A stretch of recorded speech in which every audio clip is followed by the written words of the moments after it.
Engineering mathematics 2 বক্তৃতায় স্বাগতম। এটি ল্যাপ্লাস ট্রান্সফর্মের 51 নম্বর লেকচার এবং আজ আমরা ল্যাপ্লাস ট্রান্সফর্মের কিছু এলিমেন্টারি ফাংশন সম্পর্কে কথা বলবো। এই বক্তৃতায় প্রথমে ল্যাপ্লাস ট্রান্সফর্ম সম্পর্কে জানানোর পরে একই রকম ফুরিয়ার ট্রান্সফর্ম সম্পর্কে জানব। আমরা কিছু এলিমেন্টারি ফাংশন থেকে ল্যাপ্লাস ট্রান্সফর্মটি কিভাবে খুঁজে বের করব সে সম্পর্কে কথা বলবো।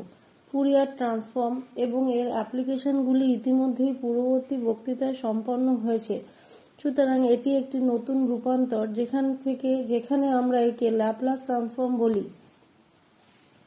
সাধারণভাবে এই ধরনের ট্রান্সফরমেশনের ধারণা, যদিও আমরা ইতিমধ্যে ল্যাপ্লাস ট্রান্সফর্মে আলোচনা করেছি, এখন শুধু এই ধারণাটি আবার পর্যালোচনা করব। এই ফর্মের একটি ইন্টিগ্রাল আছে, সুতরাং কিছু a থেকে b এবং তারপর k এর ফাংশন s এবং t এবং তারপর ft dt হবে। সুতরাং যখন আমরা এই ft ফাংশনটিকে k এর হেল্প নিয়ে t দিয়ে ইন্টিগ্রেট করি তখন এটিকে কার্নেল বলে। আগে এটি t এর ফাংশন ছিল আর এখন এটি s হবে। এটি অন্য ভেরিয়েবল s এ রূপান্তরিত হয় এবং এটি জেনারেল কনটেক্সট এর ইন্টিগ্রাল ট্রান্সফর্ম। আমরা ইতিমধ্যে এর একটি উদাহরণ অধ্যয়ন করেছি যা ছিল ফুরিয়ার ট্রান্সফর্ম। সাধারণভাবে যখন এই ইন্টিগ্রালের মাধ্যমে এই ধরনের ট্রান্সফর্ম হয় তখন তাকে ft এর ইন্টিগ্রাল ট্রান্সফর্ম বলে। সুতরাং এখানে এই প্রসঙ্গে এই k st কে বিভিন্ন ফাংশনের জন্য কার্নেল অফ দ্য ট্রান্সফর্ম বলা হয়।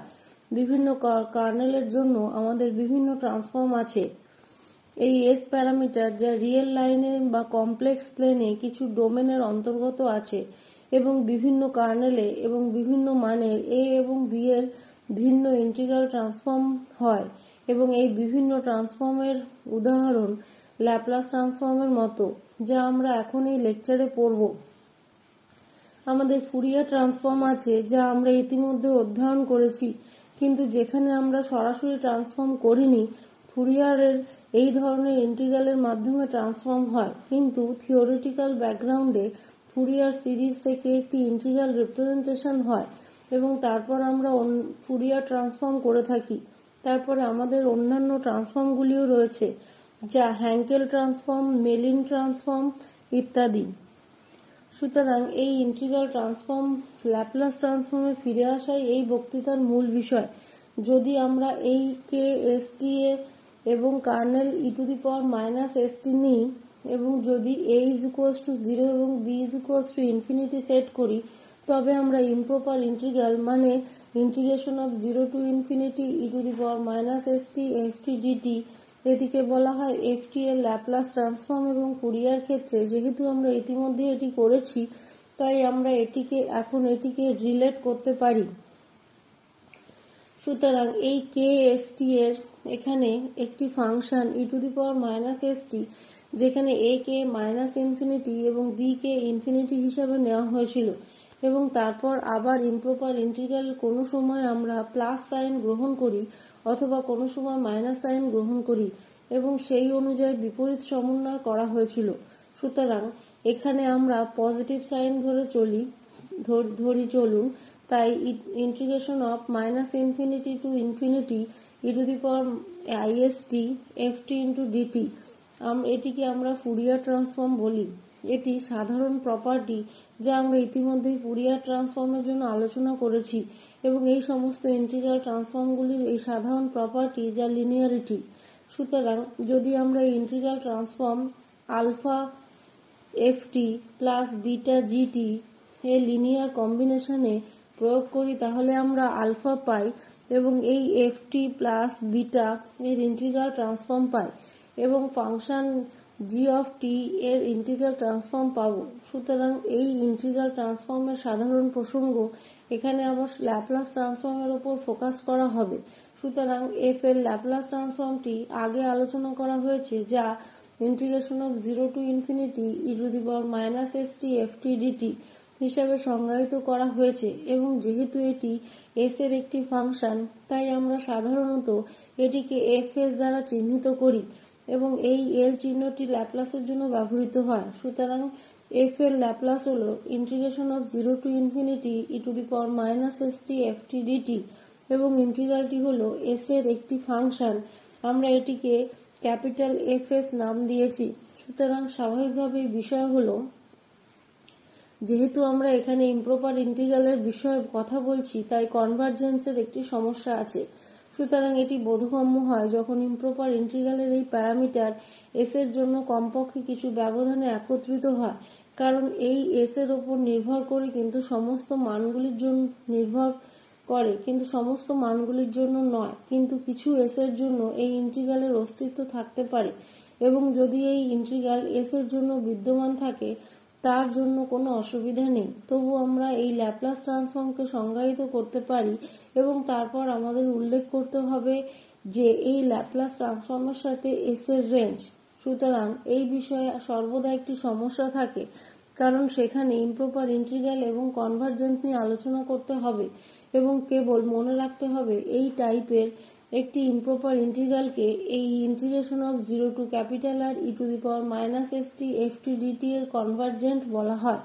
যদি এই লিমিট থাকে তবে আমরা ইনফিনিটিকে r দ্বারা প্রতিস্থাপন করি এবং তারপর ইন্টিগ্রালকে গণনা করুন, এবং পরবর্তীতে আমরা এই লিমিটটি r থেকে ইনফিনিটি পর্যন্ত নির্ধারণ করতে পারি, এবং যদি এই লিমিটটি বিদ্যমান থাকে তবে আমরা বলি যে ইমপ্রপার ইন্টিগ্রাল হয় কনভারজেন্ট, এবং যদি এই সীমাটি একটি ফাইনাইট নাম্বার হিসাবে বিদ্যমান থাকে। সুতরাং আরেকটি সংজ্ঞা আছে যা আমরা অ্যাবসোলিউট কনভারজেন্ট এর জন্য ব্যবহার করি।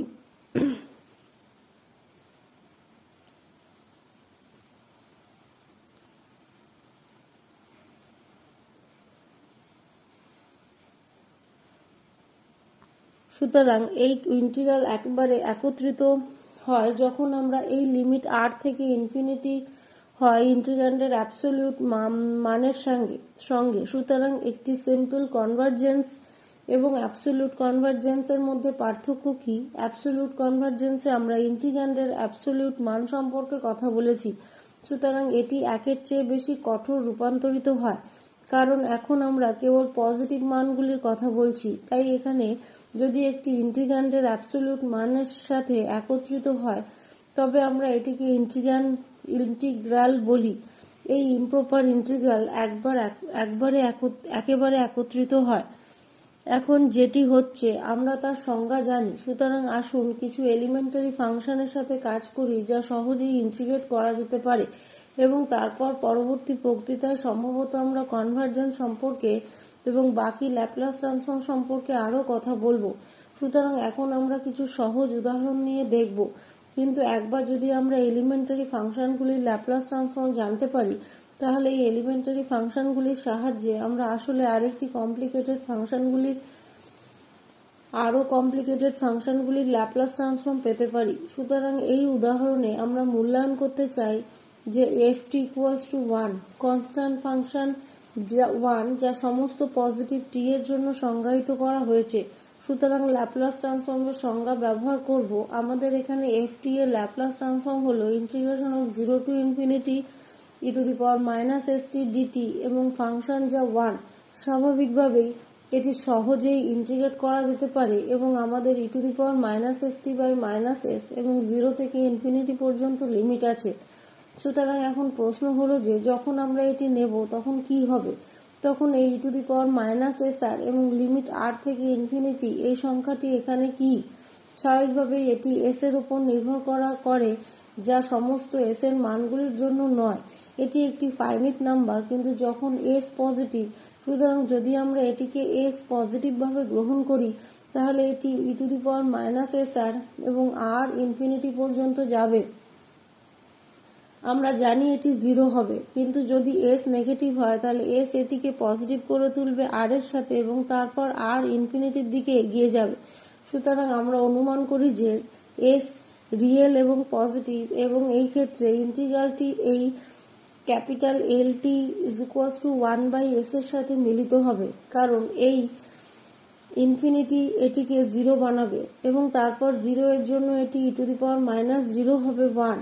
আমরা 1s পাই এবং এই মাইনাসটিও প্লাস হবে কারণ আপনি মাইনাসের সাথে কথা বলছেন, তাই আমরা 1s পাব। সুতরাং এই ft এর ল্যাপ্লাস ট্রান্সফর্ম 1s এর সমান। এবং এখন এটি লক্ষ্য করাও গুরুত্বপূর্ণ যে এই লিমিট যখন r থেকে ইনফিনিটি 0 থেকে s পজিটিভ মানের জন্য সুতরাং এই ল্যাপলাস ট্রান্সফর্মের সাথে আমরা আসলে s এর রেঞ্জটি উল্লেখ করা উচিত যার অর্থ হল s রিয়েল এবং পজিটিভ তাহলে ft এর এই ল্যাপলাস ট্রান্সফর্মের মানটি হল 1s এখন এই পরিস্থিতিতে যেহেতু 1s রিয়েল এবং পজিটিভ হতে পারে এবং ল্যাপলাস ট্রান্সফর্ম 1s কারণ এই লিমিটটি 0 তে আছে কিন্তু এখন কি হবে যদি s একটি কমপ্লেক্স নাম্বার হয় কারণ আমরা এই s কে কমপ্লেক্স নাম্বার হিসেবেই নিতে পারি সুতরাং যদি আমরা s কে একটি কমপ্লেক্স নাম্বার হিসেবে গ্রহণ করি যার অর্থ এই isix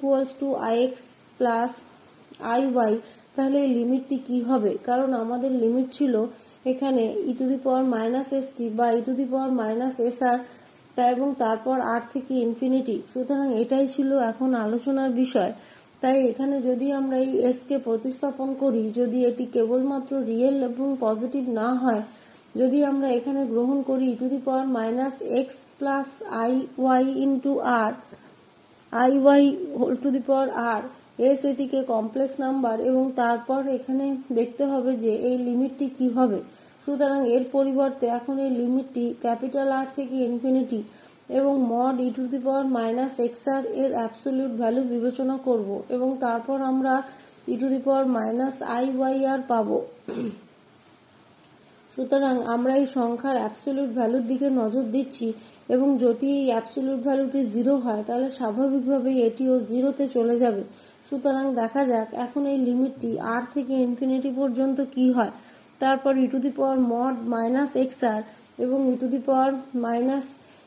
iyr এর অ্যাবসোলিউট ভ্যালু পাব সুতরাং এখানে iyr এর ভ্যালু 0 তে যাবে এই রিয়েল s x এর চেয়ে বড় বিশেষত এই শব্দটির কারণে যদি এই রিয়েল x s যা x হয় এবং যদি x এখানে পজিটিভ হয় এই টার্মটি 0 হবে এবং দ্বিতীয় টার্মটি কিছুই নয় কিন্তু এটি হল cos yr plus i sin yr এবং তারপর অ্যাবসোলিউট ভ্যালু সুতরাং সেখানে আমরা বলতে পারি cos yr plus i sin yr আমাদের আছে cos 2yr plus sin 2yr এবং সেটি হল 1 সুতরাং এই পরিমাণটি এখানে 1 এবং এটি 0 এ যায় যখন r ইনফিনিটিতে পৌঁছায় এই রিয়েল s 0 এর জন্য আমরা এই সিদ্ধান্তে পৌঁছেছি যে আমাদের আবার এই একই অবস্থা হবে যদি s কমপ্লেক্স নাম্বার হয় আবার যখন আমরা এই ইনফিনিটির কাছে যাই এটি 0 হবে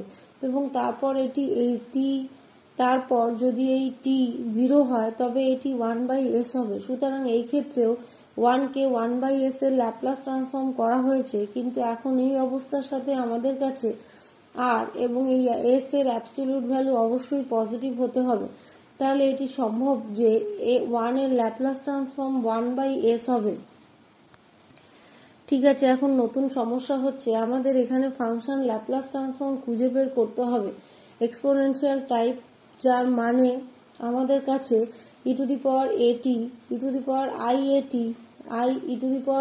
eiat অথবা আমাদের eiat ও থাকতে পারে প্রকৃতপক্ষে এই ধরনের ফাংশনগুলি অনুরূপ তাই আমরা কেবল একটিতে মনোনিবেশ করব অন্যটি অনুরূপভাবে গণনা করা যেতে পারে সুতরাং আমরা e এর ল্যাপলাস দেখব যা 0e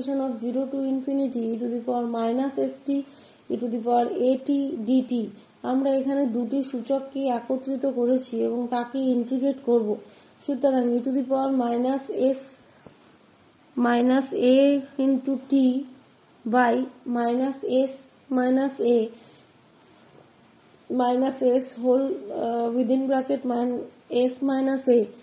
যেখানে আবার বলছি e s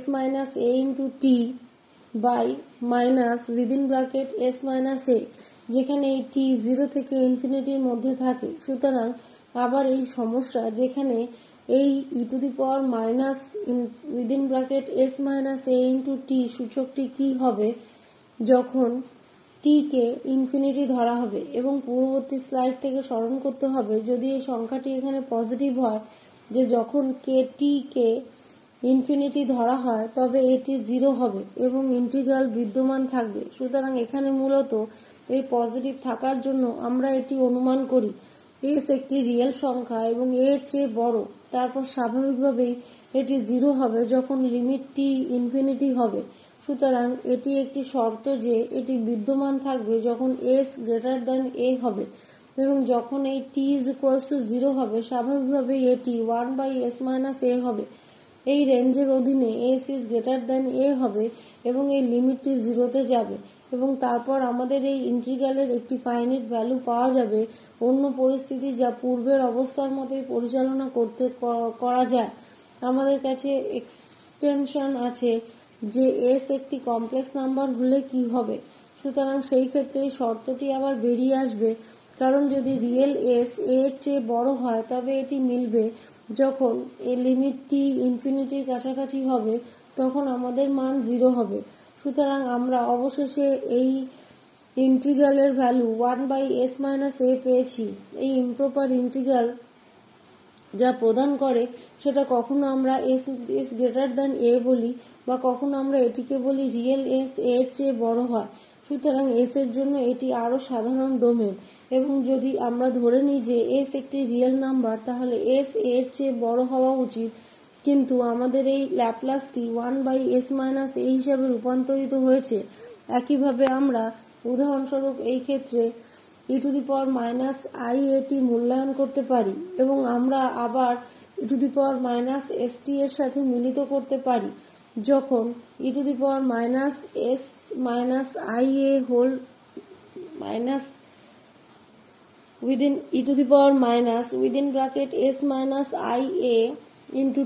এই সময়ে আমাদের কাছে ia আছে এবং এখন যদি আমরা আবার দেখব যে t ইনফিনিটি হলে কি হবে।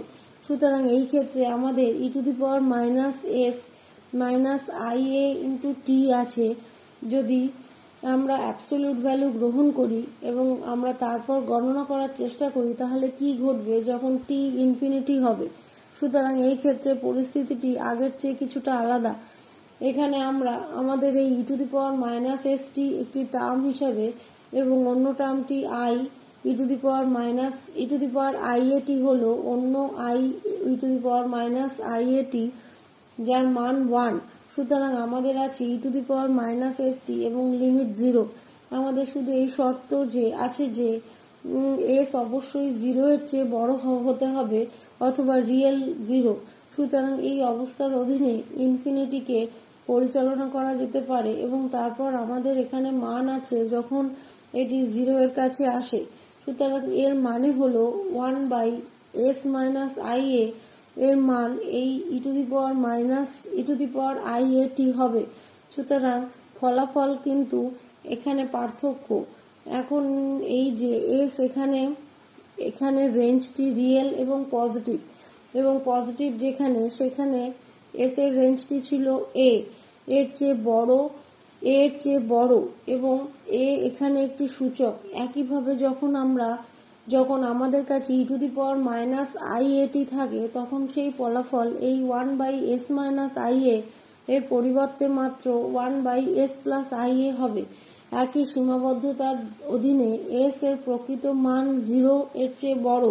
সুতরাং এটি ছিল আরেকটি এলিমেন্টারি ফাংশনের এক্সপোনেনশিয়াল ফাংশন যা আমরা সহজেই পরিচালনা করতে পারি এবং আমরা s এর রেঞ্জটি পেতে পারি এবং এটি হয় যখন t ইনফিনিটি হবে। আর একটি সহজ ফাংশন যা হেভিসাইড ফাংশন এবং আমরা এর ল্যাপলাস ট্রান্সফর্ম করতে পারি। সুতরাং এখানে আমরা এই হেভিসাইড ফাংশন ut a সংজ্ঞায়িত করেছি অথবা কখনও কখনও এটিকে ht a হিসাবে সংজ্ঞায়িত করেছি। কিন্তু সুতরাং এই নোটেশনকে এখানে বলা হয়েছে যে t a এর জন্য মান 0 এবং t= a এর জন্য এর ফাংশনের ভ্যালু হল 1।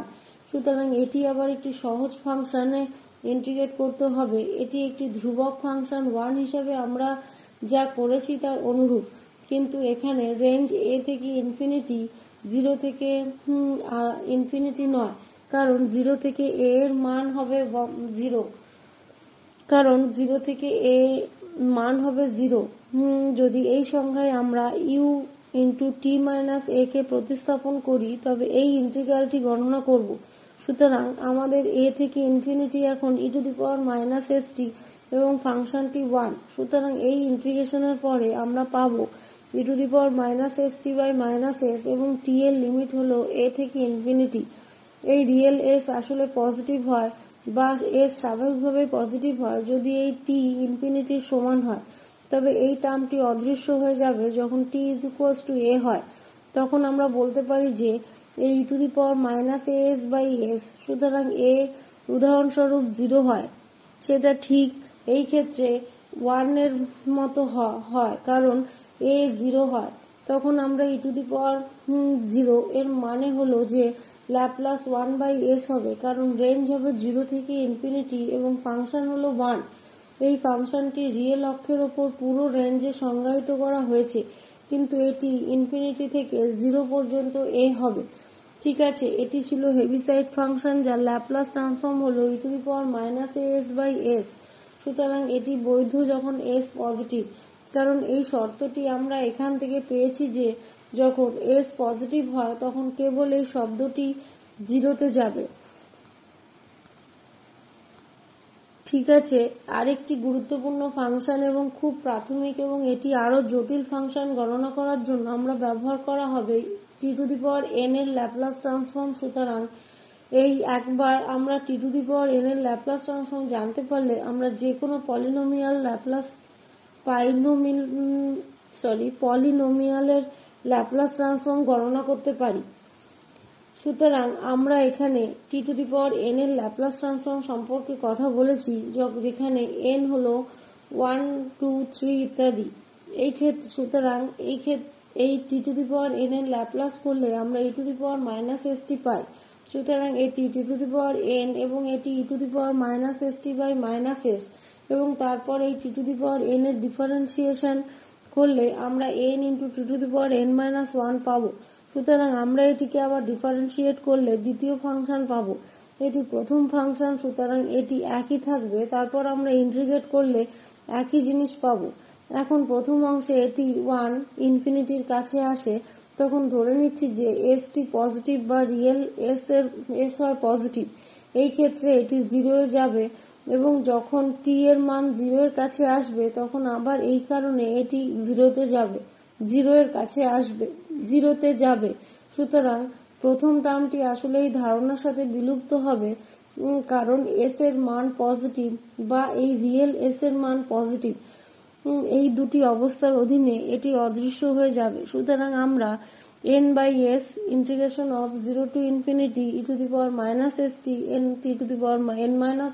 1dt পাবো। আমরা tn 1 এর রিডাকশন করব যার অর্থ হল আমরা এই ধরনের রেকারেন্স রিলেশন পাবো যা tn এর ল্যাপলাস সমান ফ্যাক্টরের সাথে tn 1 এর ল্যাপলাস।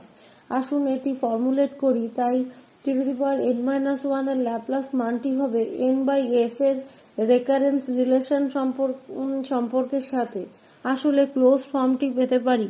সুতরাং এখানে আমরা ইন্ডাকশন প্রিন্সিপাল ব্যবহার করব, তাই যখন আমরা n1 গ্রহণ করি তার মানে t এর ল্যাপলাস হবে 1s এবং এটি 1 এরও ল্যাপলাস, তাই 1 এর ল্যাপলাসটি আগে 1s ছিল। সুতরাং আমরা এই 1s2 পেয়েছি যেটাকে 1 হিসাবে লেখা যেতে পারে যার মান হল 1, তাই আমরা 1s2 পাই।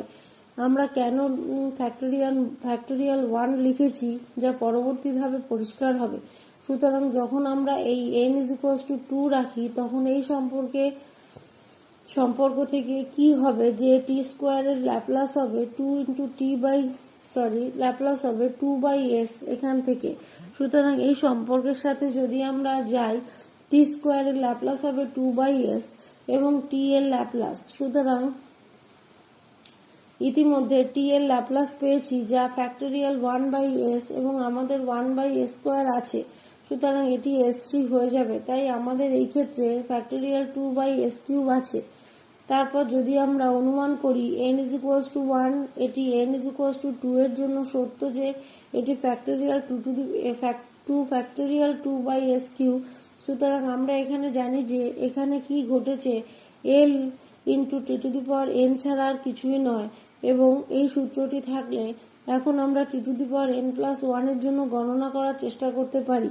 আবার এই সম্পর্কের সাথে আমরা n+1s এবং tn এর ল্যাপলাস পাবো যা আমরা জানি। সুতরাং এটি n+1s_n+2 এবং তারপর tn এর ল্যাপলাস সমান n+2 এই টার্মটি আমরা ক্যান্সেল করব। এখানে n আছে n/sn+2 এর জন্য স্বাভাবিকভাবেই রিয়েল s 0। সুতরাং 1 এর ল্যাপলাস ট্রান্সফর্ম ব্যবহার করা হয়েছিল যা রিয়েল s 0 এর জন্য বৈধ। সুতরাং আমরা এই সম্পর্কটি পেয়েছি যে tn এর ল্যাপলাস ট্রান্সফর্ম হল n/sn+2। সুতরাং এটি একটি খুব দরকারী রেজাল্ট যা একটি পলিনোমিয়াল এবং অন্যান্য অনেক ফাংশনের মূল্যায়নের জন্য ব্যবহার করা যেতে পারে যেখানে tn প্রদর্শিত হয়।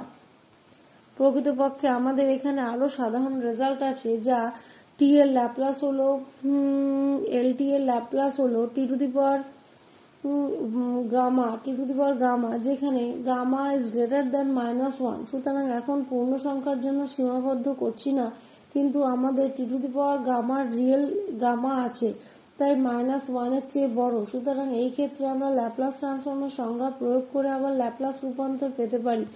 এই নিষেধাজ্ঞা এখানে কেন যে 1 মিনিটে পরিষ্কার হবে এবং যদি আমরা এখানে এই ইন্টিগ্রালে u কে এই প্রতিস্থাপন করি যদি আমরা u কে st দ্বারা রিপ্লেস করি এর মানে হল du হবে s dt তাহলে t ভেরিয়েবলকে এখন u ভেরিয়েবলে রিপ্লেস করা হবে ধরে নিচ্ছি যে s পজিটিভ। সুতরাং যখন s পজিটিভ হয় তখন এই লিমিটগুলো একই থাকবে যা 0 থেকে ∞ হিসাবে আমাদের এই e u আছে কারণ st হল u এবং তারপর এই t হল us এবং তারপর dt হল dus। এখন এই ইন্টিগ্রালকে নিয়ে একটি গামা ইন্টিগ্রাল ধরা হচ্ছে। সুতরাং আমাদের 1s1 আছে যা এখান থেকে আসছে এবং আমাদের আছে u এবং একটি গামা ফাংশনের জন্য আমাদের ঠিক সংজ্ঞা স্মরণ করুন আমাদের gamma p 0up 1e u আছে এর জন্য p পজিটিভ এই p পজিটিভের জন্য বৈধ ছিল এবং গামা p up 1 হিসাবে সংজ্ঞায়িত করা হয়েছে। এখানে আমরা u আছে।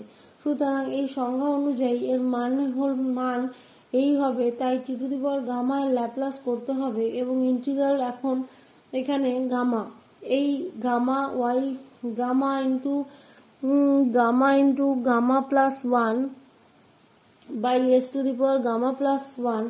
আগের ছিল এই নিষেধাজ্ঞা অনুযায়ী p 0 এর মানে হল Γ1 মানে Γ 1 এই গামা ইন্টিগ্রাল এই কনভারজেন্সের জন্য। সুতরাং আমরা এর ল্যাপলাস পেয়েছি। গামা ফাংশন এখানে রিয়েল সংখ্যা এবং একটি গামা ফাংশন আছে তাই উভয়ের নাম গামা। সুতরাং এখানে Γ1s1 এর যে সূত্র এখানে t পাওয়ার জন্য রিয়েল সংখ্যার পাওয়ার 1 এর চেয়ে বড় হবে। প্রকৃতপক্ষে আমরা এখানে গামা সমান 1 2 3 এর সমান তার মানে পূর্ণসংখ্যা মানে গামাকে ইন্টিজার দিয়ে প্রতিস্থাপন করতে হবে। তারপর কি হবে আমরা এই সম্পর্কে জানি যে Γ1 ছাড়া আর কিছুই নয়। সুতরাং আমরা গামা ইনফিনিটি দিয়ে রিপ্লেস করতে পারি এবং আমরা ইন্টিজারের জন্য আমাদের মূল ফলাফলে ফিরে যাই। সুতরাং প্রকৃতপক্ষে এটি একটি আরও সাধারণ ফলাফল যা t এর পাওয়ার গণনা করার জন্য ব্যবহার করা যেতে পারে সেখানে রিয়েল সংখ্যা 1 এর চেয়ে বড় সংখ্যা। তারপর পরবর্তী উদাহরণ আমাদের এখানে function a0 a1t a2t2 antn সুতরাং t এর পাওয়ার এর বিভিন্ন রৈখিক সংমিশ্রণ এবং স্বাভাবিকভাবেই আমরা জানি যে ল্যাপ্লাস উপভোগ করে লিনিয়ারিটি প্রপার্টি। সুতরাং আমরা এখানে প্রতিটি পদে ল্যাপ্লাস ট্রান্সফর্ম প্রয়োগ করতে পারি এবং তারপর আমরা পেতে পারি। সুতরাং এর অর্থে এই যোগফলটি ল্যাপ্লাস হবে tk এর ল্যাপ্লাস সমষ্টি এবং আমরা জানি যে tk এর ল্যাপ্লাস হল k∫k/skk+1।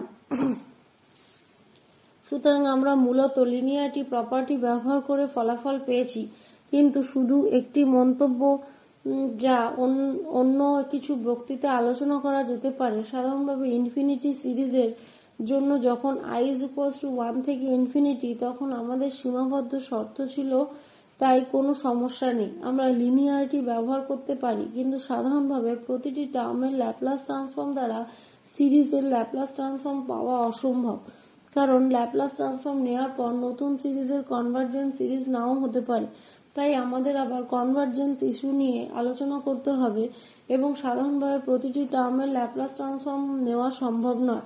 এখানে আমাদের পরবর্তী উদাহরণ হল cos⁡ωt, sin⁡ωt, sin⁡ωt এর ল্যাপ্লাস খুঁজে বের করা।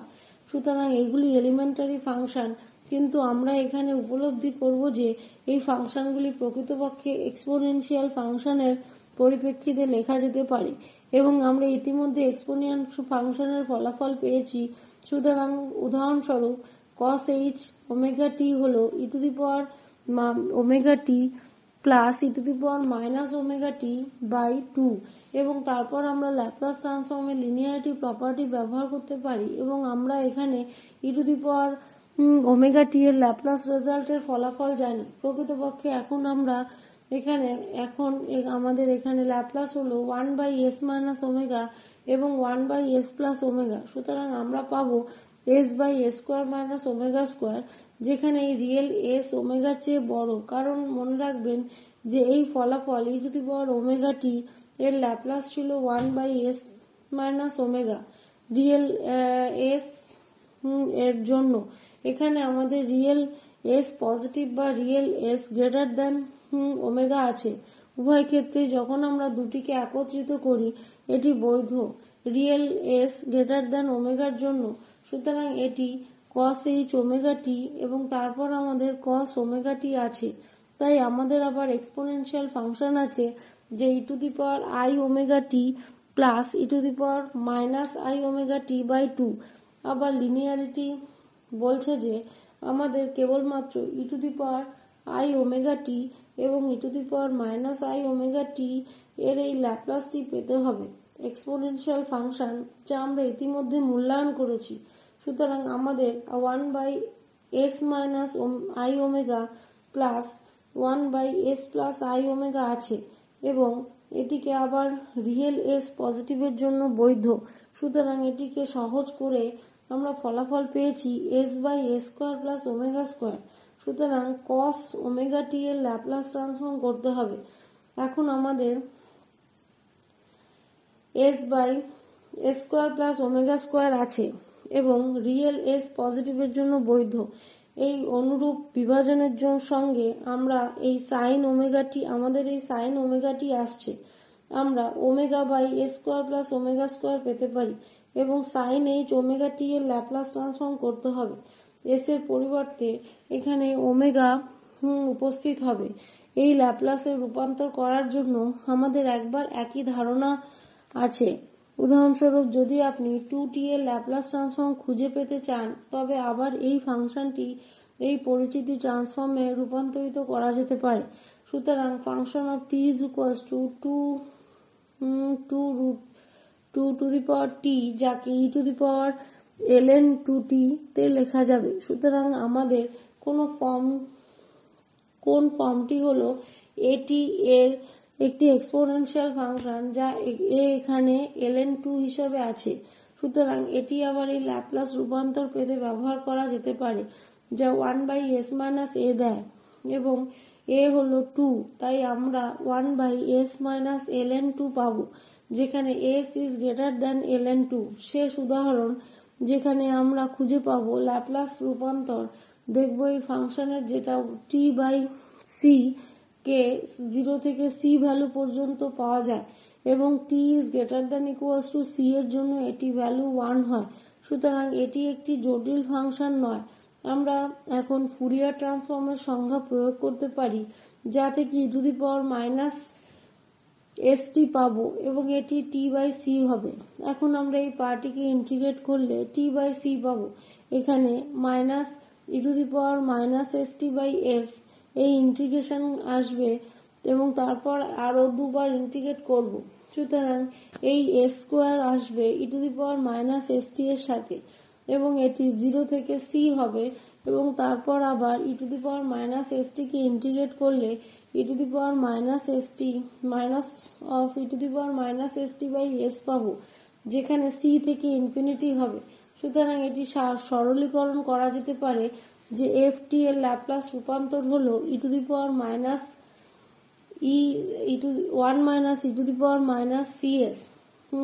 cs2। সুতরাং আমরা যা পর্যবেক্ষণ করছি তা হল খুব সাধারণ ফাংশন ল্যাপলাস ট্রান্সফর্ম যেমন উদাহরণস্বরূপ s। সুতরাং এগুলি হল সবচেয়ে বেসিক এবং তারপর অন্যান্য অনেক ফাংশন যা আমরা cos sin cos hyperbolic etc অথবা 2t দেখেছি সেগুলি ল্যাপলাস ট্রান্সফর্মের সঙ্গে সহজ লিনিয়ারিটি প্রপার্টি ব্যবহার করে সরাসরি গণনা করা যেতে পারে এবং আমরা এই ফাংশন 1 এর ট্রান্সফর্ম ফাংশন tn অথবা t এবং এক্সপোনেনশিয়াল ফাংশন কম্বিনেশনের ল্যাপলাস ট্রান্সফর্ম পেতে পারি। এই বক্তৃতা প্রস্তুত করার জন্য আমরা এই রেফারেন্সগুলি ব্যবহার করেছি। শুধু আজকের লেকচারে আমরা যেসব প্রাথমিক ফাংশনকে কভার করেছি তা শেষ করার জন্য ফাংশন 1 এর ল্যাপলাস ট্রান্সফর্ম 1s হয় যা রিয়েল s0।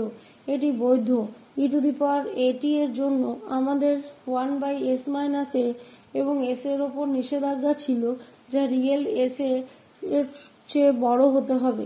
cos 𝜔t এর ল্যাপলাস হবে ss2w2 এবং sin 𝜔t এর জন্য আমাদের আছে s2w2। সুতরাং তাহলে আমাদের কাছে etn এর ল্যাপলাস হবে nsn1 এবং এটি রিয়েল s পজিটিভ এর জন্য বৈধ এবং কে Γ1s1 হিসাবে ল্যাপলাস ট্রান্সফর্ম করার জন্য সাধারণীকরণ করা হয়েছিল এবং এটি বৈধ যে Γ 1 এবং s পজিটিভ এর জন্য এই ল্যাপলাস ট্রান্সফর্ম বিদ্যমান। সুতরাং এগুলি হল সবচেয়ে প্রাথমিক এলিমেন্টারি ফাংশন যা প্রত্যক্ষ ফলাফল হিসাবে ব্যবহার করা যেতে পারে। আরও জটিল ফাংশন বা এইগুলির সংমিশ্রণের জন্য আমরা অন্য লেকচারে দেখতে পাব। এই বক্তৃতার জন্য এটাই সব এবং আপনাকে আপনার মনোযোগের জন্য ধন্যবাদ জানাই।